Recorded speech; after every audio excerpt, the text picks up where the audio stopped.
Walking the Dementia Journey. Today's session is another in our lived experience series, and as I've mentioned, it'll be in interview format. My name is Lori Kelly. I'm the Provincial Coordinator Program Operations for the Alzheimer's Society of B.C, and I'm today's host.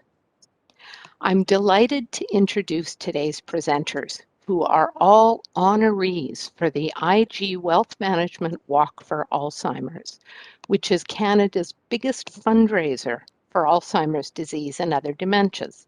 It's taking place in May in more than 400 communities all across Canada. The Harbut family is a past South Delta Walk honoree family. Michael Harbut, give us a wave, Michael, is here today to share some of he and his wife Maureen's story and their journey with dementia. Donna and Mike Wager are the current 2002 Walk honorees in White Rock and Surrey. Mike and Donna Wager and Michael Harbut are people who have different living situations and different journeys, but who share a common desire to pull back the curtain and talk about Alzheimer's disease and dementia, and to make these types of conversations less scary. Welcome to you all. Let's dig in and start by having each one of you tell us about who you are. A better, more fulsome introduction than I gave. Michael, let's start with you. What's your story? Okay, hello everybody. I'm so pleased you could join us today. I have quite a long story to tell, but I'll keep it as brief as possible. But I think it's important that you understand who I am and where we're coming from. My wife Maureen and I were born in London, England, and we grew up during the Blitz of London and were both evacuated out of the city into the countryside.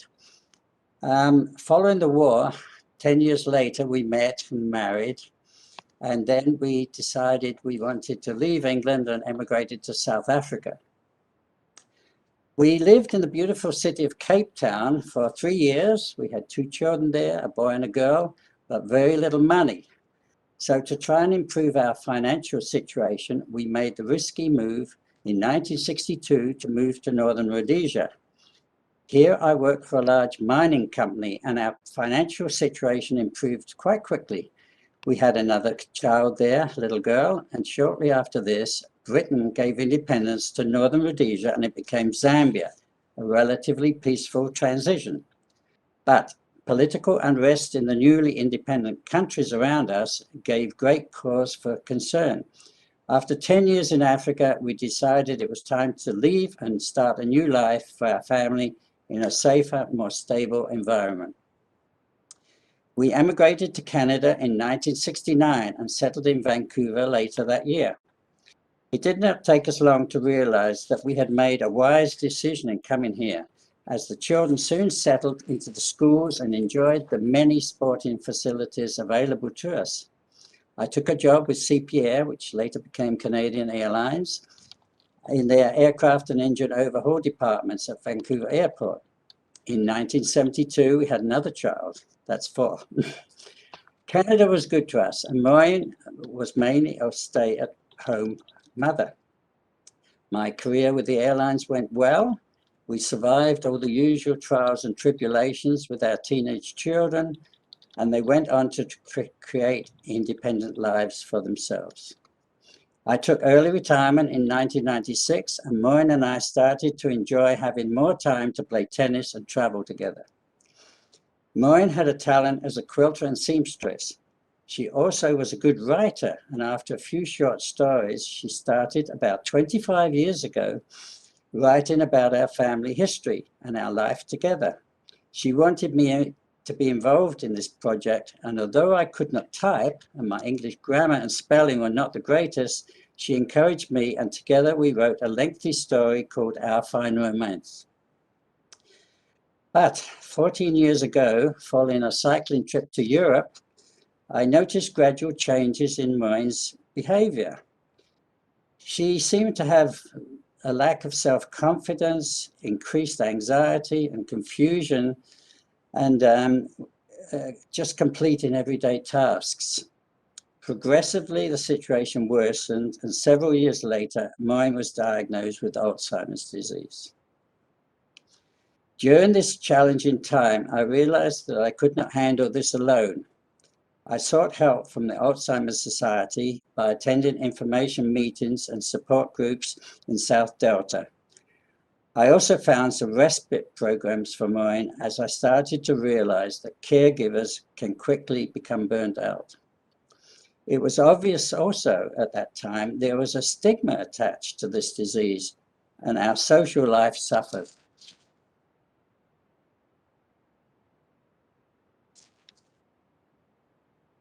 At this point, we were assigned a case manager, and with her help, as well as Fraser Health, we were able to hire a living Filipino caregiver.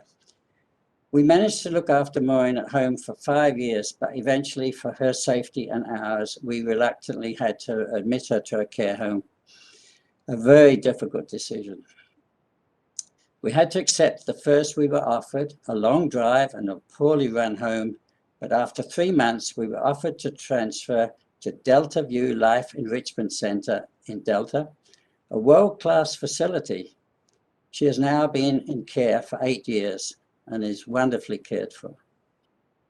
We started to attend the annual walk for Alzheimer's in Surrey in 2012, but Maureen was only able to attend the first one.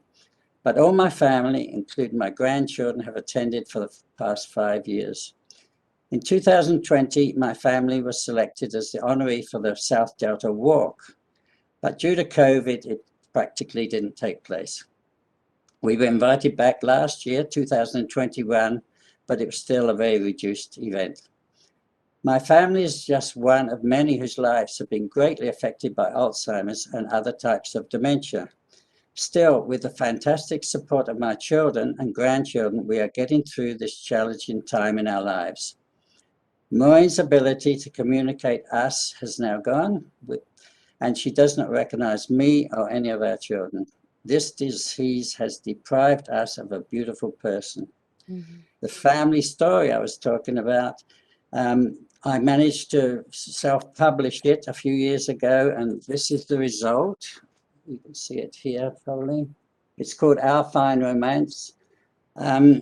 I self-published it a few years ago and just recently have produced an audio book too. The story stayed in our computer for 5 years before I was able to finish it off. I had to finish the last few chapters. And last year, my daughter and I produced the audio book. Maureen now has absolutely no recollection of our past life together, but I'm most proud that all of her memories are preserved in this book for future generations to enjoy. Thank you. Thank you so much, Michael. I'm going to pass over to Donna.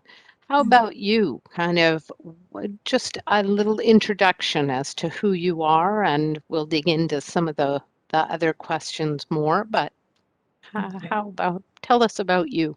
Okay, a little personal history, I guess. Yeah. I originally was born in Manitoba, and we moved to British Columbia when I was about 14, I guess, 13 or 14. And so just did the normal things, going to school and stuff like that. And met Michael, my husband, when I was 17, I think, around that age. And so we've been together ever since. And I'm 50 now, so no, I'm 60 now. Almost 70. Okay, there you go. And and it's been just a really good time, I have to say. The whole experience up to this point, and this has its moments with this Alzheimer thing. So I try not to lose my sense of humor and it's and look on the bright side of everything. And for me, there's a reason for everything that happens. That's the way I look at things. And there's a reason for this as well. So yeah, that's me. We have 2 children, and they're doing very well, and lots of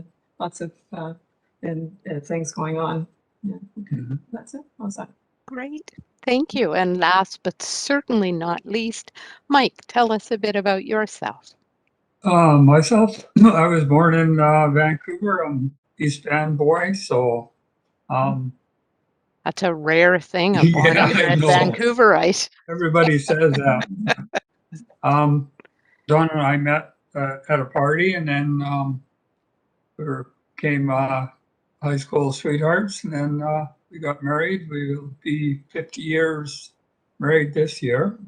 Wow, So we have, congratulations. 2 great sons and 2 grandchildren. So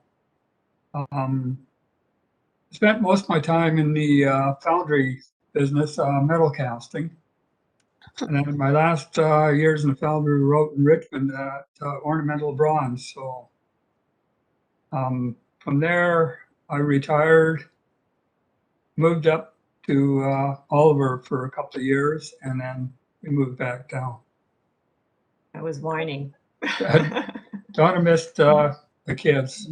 So, Well, we had a bit of a chance of small town living. nice. Well, now that we have a bit of background, I'm going to ask you to refocus and tell us about the beginnings of your dementia journey. How did you come to know that you had dementia in your life? Donna, this time I'll start with you. Okay. I think it was just that there were just things that the day-to-day things were just not happening the way they always had. And I'd be, forget things and all that kind of stuff. And I think what brought it to the head when I realized that I really needed to go get some help with it was I was coming home from a course that I was delivering.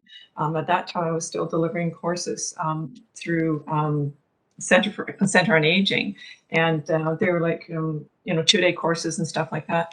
And I was on my way home, and I found myself, without even knowing how I got there, up in Cloverdale instead of in Surrey. And at that time, we were living in Delta. So, and I just didn't have a clue how I got there, and it just scared the heck out of me. Mm-hmm. So I managed to, sort of sit there for long enough to, get myself back together, and was able to get home. But that just was enough that I just had to get some more information about this whole disease that was going on and what was happening, and was this normal, and what was the next step. So that's when I really started to sort of dig in and pay attention to Alzheimer's and what it could do and could not do, and so yeah, so that's basically where I am now. So yeah. Thank you. Thank you. Mike, anything you wanted to add to that? Did you also think something was wrong beyond normal aging? At the beginning, I didn't, but because we've been together for so long, I trusted Donna's instincts, and we had a good family doctor, and Donna was very persistent in saying there was something wrong. Things just weren't right. And that was at the very beginning. Of course, the family doctor does the usual tests. Donna didn't actually do too bad on those tests, but being persistent, and then he finally sent us out to UBC for more testing. So that was, kind of an eye opener. Mm. And then even in Oliver, Donna was doing courses, and I was at home, and all she had to do was drive from Oliver to Penticton, which is basically a straight line. And I got a phone call from one of her co-workers, "Where's Donna?" And well, Donna should be there. Well, she's not. And then at that point, I realized, things are not going well for either one of us. So, and she did finally make it home on her own. And I don't think Donna realized she'd missed the whole course. So yeah, it was Wow. just unreal the way things progress. Yeah.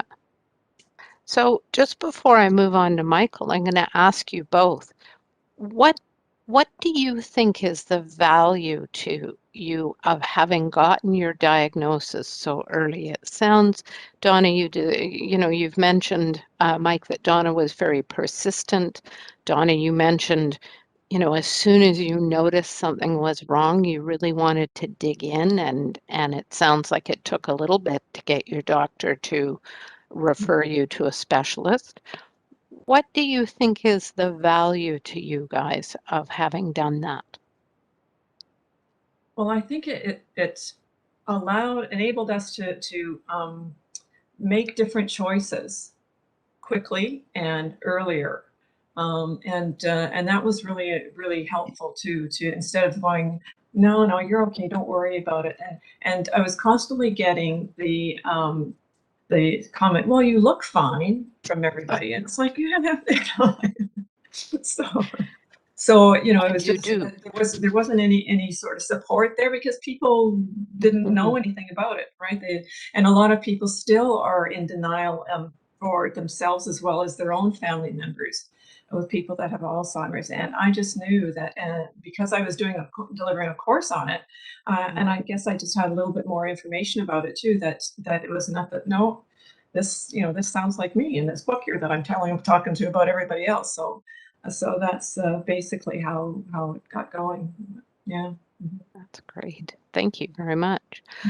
Michael, you've talked about your whole story, but mentioned that Maureen's early symptoms included a lack of confidence and anxiety. Is there anything more you wanted to kind of add to this, where we're, talking about the beginnings of dementia, your dementia journey, you and Maureen's? Yes, our situation is totally different to Donna and Mike's. Maureen didn't know she had a problem. It was just myself and my family started to recognize that things were changing with her, and that she wasn't able to accomplish the usual tasks around the house. She became very anxious about little things, and also certainly lacking in self-confidence with everything. So we saw our local doctor, who thought she may have clinical depression, and he put her on drugs for that. But after a few months, we realized it was more than that. And we went back to the doctor, and he then sent us to a geriatric psychiatrist who tested her and indicated there was more to it than just depression, that it looked like it was some kind of dementia. And it takes a while for them to really establish that. So after a lot of visits and a lot of testing, it was indicated that she had Alzheimer's. We tried to manage at home, but the confusion, the anxiety, the anger, that really started to get very difficult after. I tried to look after her for 5 years at home. I had a young Filipino caregiver come and live with me through the help of the doctor and Fraser Health. And at that time, I'd become involved with the Alzheimer Society, and I started to attend their regular group meetings because I realized, and I was told many times, that it's very hard on caregivers. They can get burned out. So they told me, you've got to look after yourself as well as Maureen, because they don't want two patients rather than one. But Maureen never did really understand that there was anything wrong. That's certainly one of the challenges that you are probably well aware, because of the brain changes for many people with dementia. If the part of the brain that actually allows us insight, if that part of the brain is the part that's damaged, and that's what it sounds like with Maureen, then Yes. It's not possible for her to have had insight. And yeah, that is definitely an added challenge. I'm going to just jump back to, you had talked about that you came to connect with the Alzheimer's Society. And I'm going to just get you to expand on that just a little bit, and then I'm going to pass it back to Donna and Mike with the same question. So how how was it exactly that you found your way to the support group, and what is or was important to you about connecting with the I society? believe it's a long time ago now, 14 years or so. Of course. I believe I saw an advert in our local paper about classes for dementia and Alzheimer's, and I attended. I was surprised when I got there that there were very few men. It was generally a group of about 8, and at times I was the only man there. Some men feel, I don't know, have trouble. Maybe it's the emotions. You know, you laugh a lot and you cry a lot at these support groups, but it's wonderful that you can share experiences with people that understand. Mm-hmm. So some of the behavior is very challenging and difficult, and I often didn't mention it to people because it was just seemed outrageous that suddenly my wife doesn't know, after being married for 50 odd years, doesn't know who I am anymore. So I did find the support groups very, very helpful because you can share those experiences together. And yeah, that's how I found it out. And I continued going for many, many years, actually. Thank you. So on that, I'm going to toss it back to Donna and Mike. Did each of you go to support groups? How did you find your way to the Alzheimer's Society, and how has it been helpful, and what's been important about that? I'll step in, Lori. We actually were in the process of selling our house in North Delta when some of the diagnosis was coming through. Had we known before, we wouldn't have moved, but the whole process was already in motion. So when we got up to Oliver, and I knew Oliver was an aging town, I thought something must be in place. So I made a few phone calls, and there was a great support group for myself as a caregiver in Oliver, and there was a support group for Donna in Penticton. So things actually worked out well in that respect. And so I would say within 2 weeks, we were already Wow. in groups, support groups. So it's a great little town, a great support group there. Good for Donna and Penticton. I really missed it when we came back down here, but I also missed the kids and the rest of the family as well. So we decided that we'd come down and sort of reacquaint ourselves with the family because we'd been away for a few years. So, but it was very, very. It was a nice way to sort of be introduced to the whole Alzheimer's situation, and it just made it that much easier to just kind of calmly get through the days and months and that sort of thing. So yeah, it was I don't think I would have done it any different if we had a second chance to do it again. Like, it was just the perfect way for the process to finally Unfold. get over. Yeah, get to place. And did you reconnect when you came back to the Lower Mainland? Were you able to find groups or? Yeah. Yeah, it was very quick. There was no time to wait. Everything was in process. I think Mary Beth Rutherford had given us people to contact information. So it was, yeah. Great. So moving down, it was quite easy and to get back into the support groups. Yeah, it was. Great. Thank you. Thank you both so much. Thank you all. So, just like living with dementia, then each of you have a different diagnosis experience. So, this is something we've explored a couple of times in our lived experience webinars. So, thinking back to the diagnosis, is there anything you wish you had known back then?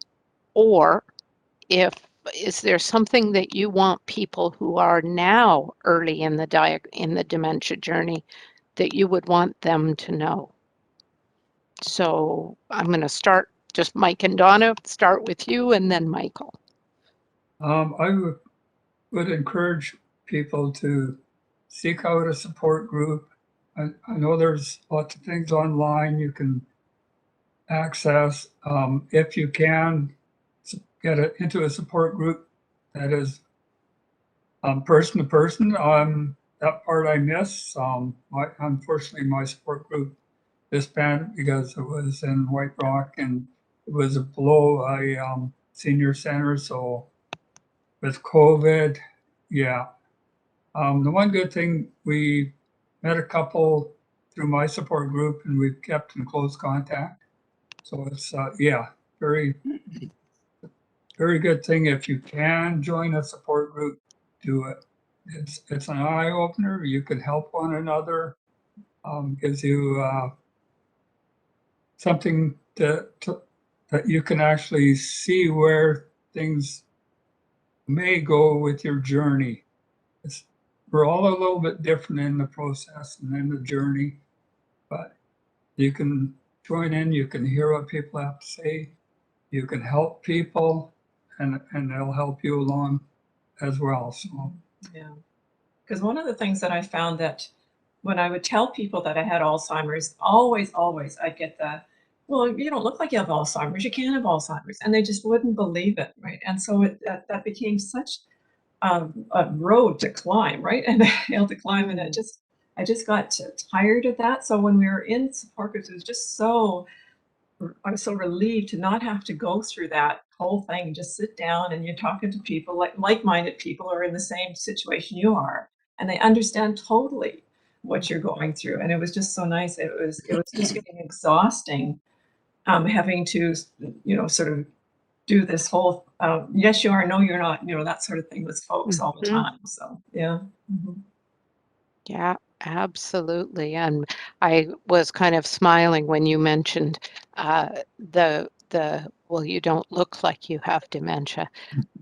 Like there is something about like, Yeah. what does dementia look like? Exactly. Yeah. And that's what I would say to people too sometimes. It's like, well, what does dementia look like to you? And Yeah. then, and mostly, and I can understand where they're coming from. Like anybody that's seen One Flew Over the Cuckoo's Nest, the movie, that's exactly what comes to mind, I'm sure. But yeah, and you just, yeah, it's interesting the things that folks do say and that sort of thing, and some of their actions. But what can you do? Do the best you can, right? Yeah, yeah, for And sure. keep trying not to lose your sense of humor, right? That's the other one. So then how did you guys get involved with the Walk for Alzheimer's? Mike, you mentioned, Michael, you mentioned that you and your family were the 2000 and 2001 honorees. How did that come about? Well, we started to go to the walks in South Surrey. There wasn't one in Delta a few years ago. So we used to go over there. And what really impressed me with the walks is the young people. There's so many young people there, just supporting everyone and making it a happy event, even though it's a difficult situation. So we went, about 8 or 9 years ago, and we took Maureen before she went into care. And that was the last time she was able to go on the walk. But we've been going every year since then.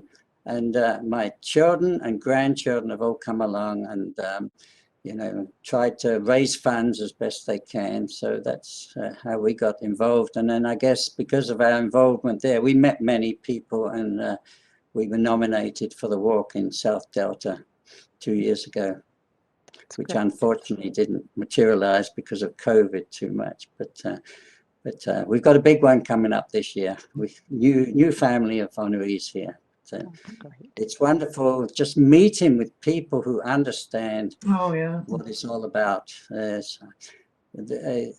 mentioned to you earlier there was a stigma to it. I think that has really gone away somewhat because of the education, because of the Alzheimer's Society bringing it to everyone's attention. So it's treated just like any other disease. There really isn't a stigma that there used to be.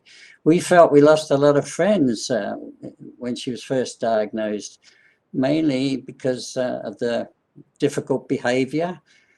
they don't feel, many people don't feel comfortable in a social situation like that. So that's very sad when people back away from you because of it. Yes. I'm going to follow up on that comment about stigma. I want to explore that a little bit more. But just before we do that, I'm going to ask Donna and Mike as well. How did you get involved with Walk for Alzheimer's? Well, I guess just being, being at the Alzheimer's meetings and stuff like that on a regular basis. And I just thought that, I had the disease, so I should show up for this, right? So we did, and I'm so glad we do every year, and I'm so glad that we do, because it's it's nice to get family and friends together and do something together like that, and it's for a good cause, because you never know. And that's what I keep telling to folks too. It's like, you never know. I never knew. Who would have thought, yourself, that you get any of these diseases? And sure enough, and so you just never know when it's going to be someone that that gets Alzheimer's or any of those diseases anyway. So yeah. Mm-hmm. Yeah, we got involved through our meetings and we went on the walk.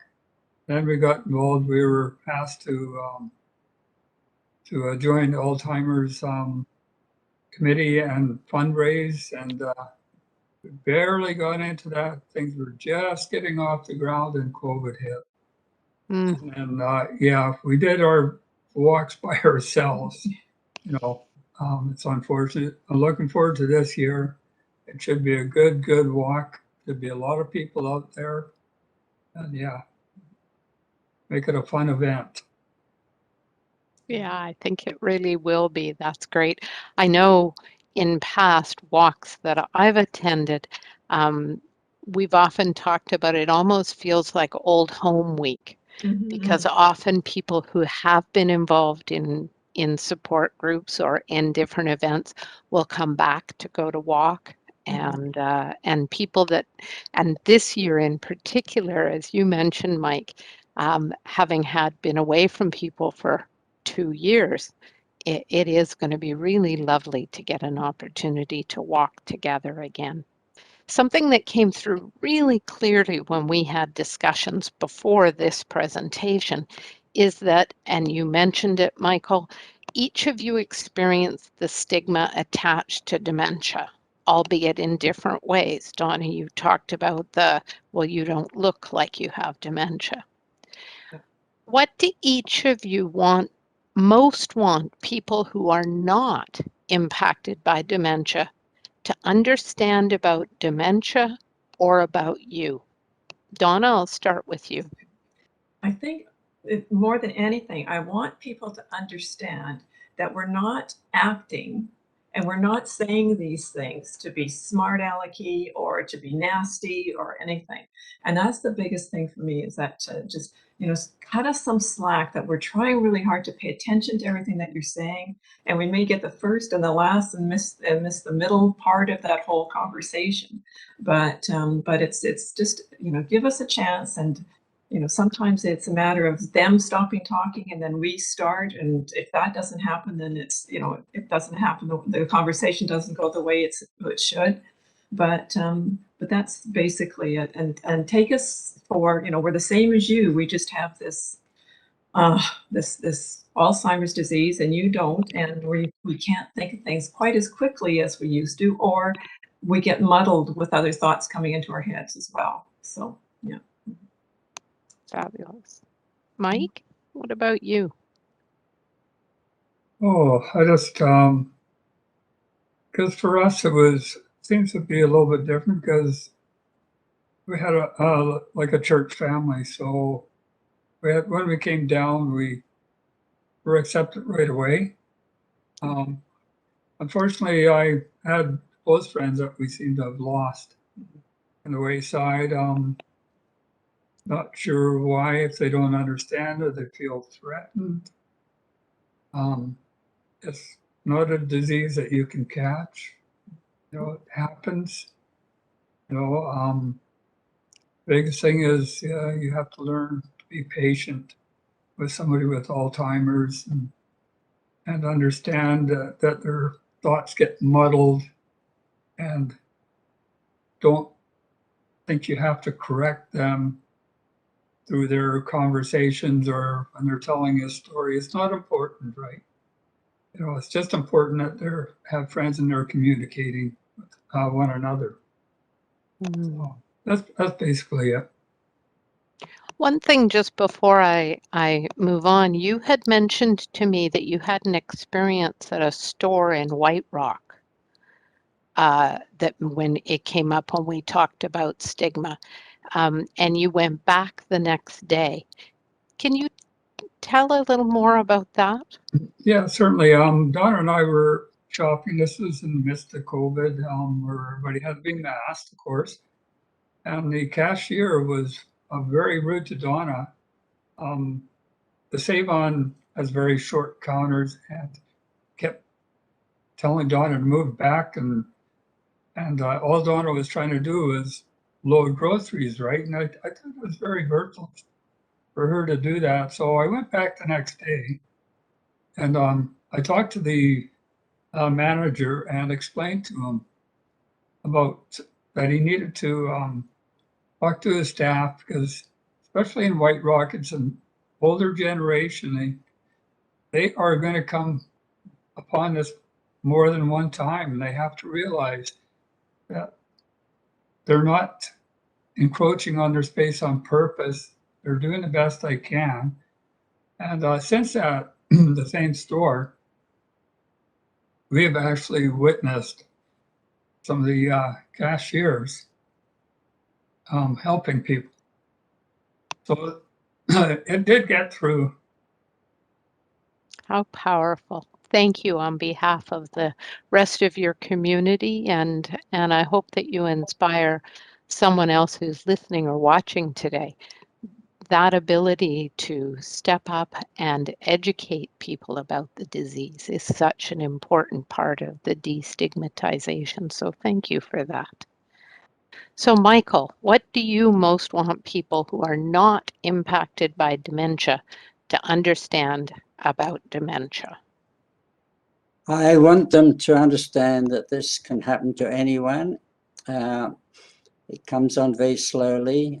We are different to Donna and Mike. We do not have a church group, which I'm sure would be more understand. We were quite athletic, both of us. We belonged to a cycling club and a tennis club. And when Maureen wasn't able to participate, that's when we seemed to find people were drifting away. And like Mike said, some people, I'm sure, feel it's catching, so they don't want to be too close. That's right, yeah. Trying to make them understand is difficult. I'm blessed. I have a very large family, 4 children and 10 grandchildren, most of them grown up. So they have been really supportive. But we have lost some friends through this disease. And that's hard because all people have to do is come up and say, how are you doing? And just be nice. And I do feel some people actually avoid you because they don't want to have to ask the question. So that's hard to take. Yeah. Yeah, and Michael, that's one reason why I do bring it up when I'm talking to people that I've met. I wait a little while before in the conversation before I bring it up, but I do bring it up because I know that somewhere along the line I'm going to say something that they're going to go, huh?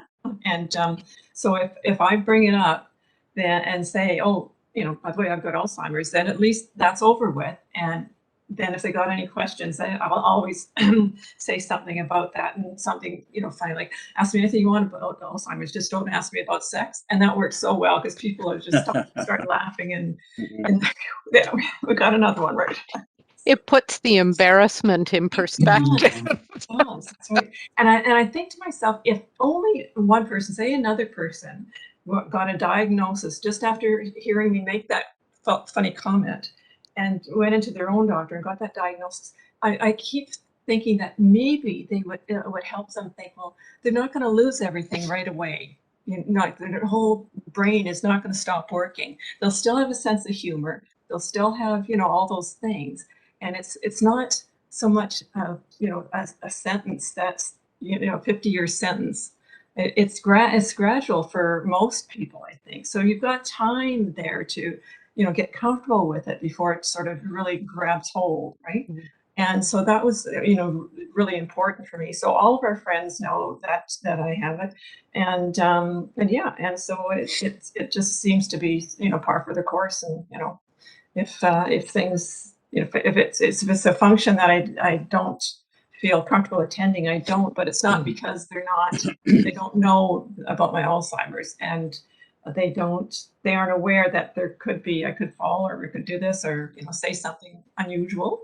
But so I don't let it worry me too much. So yeah. I think, Laurie, if I had to go through this again, I would certainly try to educate myself earlier about the behavior and how to deal with it. Mm. I've realized, I realized after a while that the anger and the frustration, a lot of it comes from fear. Mhm. When a person doesn't know where they are and who they are with, it must be very, very frightening. My wife thought I was a complete stranger at times, absolute complete stranger, and she was afraid of me. She didn't know who I was, and that's very hard. That would be very, very hard. Was the health system, you mentioned that through Fraser Health, where the health authority you're in, that you were able to get some support. Did you find the health system fairly helpful, I guess, for your journey?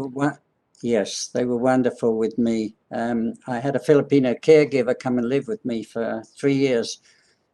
But there came a time when we couldn't look after Maureen. It just became too difficult, too dangerous. She was wandering, which is very common with Alzheimer's, and fearful. And I was advised that she needed to go into care. And they were wonderful. We had a really good case manager who looked after our interests, and she helped us at that time. It was decided after an incident at home where I had to call the police that she needed to be in care, and they were very good. They put us on an emergency list for a care home, and so I have no complaints about how the health system helped us through this, financially as well as giving us the support we needed. Thank you. That's very helpful. And we do have a few different webinars that may be relevant to people who are listening. We have recordings of accessing services, of considering the transition to long-term care, and adjusting to long-term care. And there will be more coming up throughout the year. I also would really encourage people to reach out and call our First Link Dementia helpline. So I am going to go through some of the questions in the chat box, but some of them are perhaps about medications. They may be about very specifically about your situation. And so I'm going to encourage you, if we don't address your question today, please call our First Link Dementia helpline. And that number is 1-800-936-6033. And Ashton will also put that into the chat box.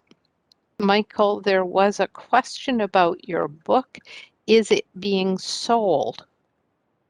Are you currently selling copies of your book? And if so, where? Yeah, yes, the book and the audio book are on Amazon. The audio book is on audible.com, so you can just go online. Just one other thing on the audio book.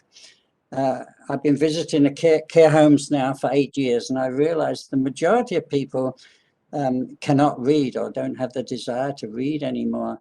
I'm going to introduce the audio book into the care home where Maureen is and do a PowerPoint presentation which gives some pictures relating to the story. It's a pilot project, but we're going to try it next month in the care home because so many people, many people with dementia still have good hearing, but their ability to read goes at a fairly early stage, I think. Thank you. please circle back and let us know how that pilot project goes. That's a wonderful idea. Someone asks as well, Michael, how old was Maureen when she was diagnosed? Maureen was 72. And up Great. until that time, she had absolutely no problems with her health, no history of Alzheimer's in the family. It just came on, called sporadic. Sporadic Alzheimer's. We know that's the more common of the two. Mm-hmm. What about you, Donna? Somebody else asks, how old was Donna when she was diagnosed? How old was I? I can't remember. My 40s, I think, eh? No, Yeah. 50s? yes. 50s. So in your 50s. Mid-50s, Okay. yeah. That early onset. Mhm. Yeah. And because Donna's progression is very slow, and we're thankful for that. And she is on medication, which does help slow it down a bit. But the daily tasks, I notice more than anybody, the repeating, forgetting where things are put away, having to say reprint things 3 or 4 times because things get put away and now you can't find it. So it's life, right? So you have to kind of roll with the punches. It's a bit of a gong show sometimes, yeah. Yeah, it is. But try not to lose their sense of humor. Yes, that's it's harder for Donna than it is for myself. I've learned to live with it and not get so excited when we can't find things. You know, it does show up. You'll find it, right? So it's not the end of the world. You guys all have mentioned patience as such an important part of living with dementia, and it's just so you guys have demonstrated that today so clearly. I certainly know for myself, I've heard that a lot. There's something about just the way you guys express, all three of you, the way you express the need for that it is just very powerful, and I really appreciate that. There's a couple of very specific questions about medications and things. I'm not going to ask those. I think, as Mike mentioned, everyone's dementia experience is different. There's a huge variety of dementias. Alzheimer's disease is only one. As all three of our speakers today have talked about, the diagnostic process is quite slow and involved. And so the medications that are going to be available for different people and appropriate for different people are going to be unique to you. So I apologize, I'm not going to pass along questions about medication, and I just would encourage you to talk to your doctor. And one of the things Donna mentioned was about persistence.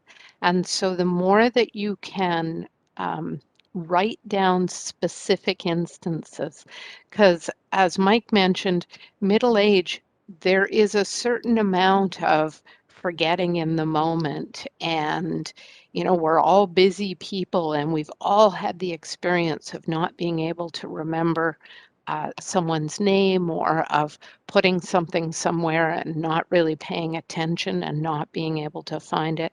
And so often when people do go to their doctors, the doctors are thinking in that lens.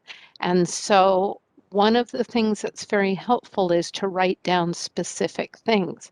Mike and Donna shared the experience of Donna Donna shared the experience of getting lost, really going to a completely different area, and of not showing up for a class and not really being aware that she missed it. Those are two very specific, pointed examples that are quite different from what we call sort of normal age-related memory decline, because those kinds of changes those specific stories help to indicate that there is something else going on in the brain. And so I do encourage you to follow up with your doctors, and as much as possible, have specific examples. So just as we finish up, I'm just going to ask, do any of the three of you have any last thoughts that you want to share? Just to seek out the support of the people that really can help you. The support groups are your best source of, you can feel comfortable explaining your situation and listening to their stories. You cry a bit, you laugh a lot, and as we said earlier, you have to have a sense of humor because it's a strange thing that's happening in your lives. And I think we've got through it fairly well, but it's hard, and hard on my kids too. Yeah. It is hard. Donna, Mike, any last? Well, and words? I think too, it's not only hard, but it's disappointing sometimes, just because of those situations where, you know, people, they don't make you feel like you're still a person sometimes, right? And part of that is our own self. You know, we know that we're not perfect anymore, but some of us try to use humor to get through that, and that works to, and that's specifically to relieve the tension from the other side. We're trying to help you when we try and use humor, and sort of thing. But it's, yeah, it's you just never know what you're going to walk into in terms of the next people, the new people that you meet out in your life as you walk any you know, any trail sort of thing. And so it's yeah, you just pay attention and hope that you're doing the right things. So I guess the biggest thing is your partner that has Alzheimer's. For Donna, because she was able to share it right away with her friends, actually comes back to help you. Just quickly, we were on a cruise, and then Donna had to use the washroom while she went. No, Donna didn't come back. So somebody went out to find her, one of the ladies. And so the joke was they found Donna at the martini bar. Well, So, you know, after that, there was always somebody saying, well, Donna, yeah, we're going to the washroom, do you have to go? So there's that connection. So, and even if you're in a group and Donna can't play cards because she can't count, can't concentrate, they know that. So it's there's no question about it. We find something else that Donna can do while we're all playing cards or whatever, right? So you have to include. Don't push them away. Include them. Thank you so much. It has come through many, many times in the chat box. People are finding your stories, and honestly, I've heard them and I still find them very inspiring. So I really appreciate you sharing today. We have talked a lot about stigma and about the need for people to understand more.